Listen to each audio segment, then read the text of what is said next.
quina creu que és la relació entre el grau de desenvolupament econòmic d'un país i la seva escletxa digital?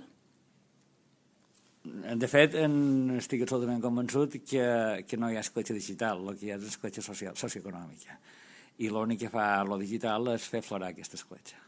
És a dir, bàsicament, quan qualcú me diu l'escletxa digital, entre els que tenen i no tenen accés, dic molt bé, però si, vull dir, mireu el que he dit fa un moment respecte a la formació, mireu, gratau una mica més i trobareu que és una escletxa socioeconòmica. És una escletxa d'alfabetització, que és una escletxa de marginació social, d'exclusió social, i que atacar purament l'escletxa digital sense atacar les causes profundes ens servirà de poca cosa.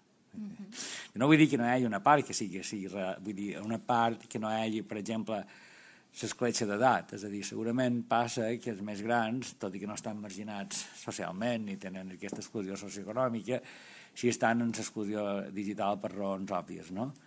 Però la font principal i la més preocupant d'escletxa social, d'escletxa digital és la social, és la socioeconòmica.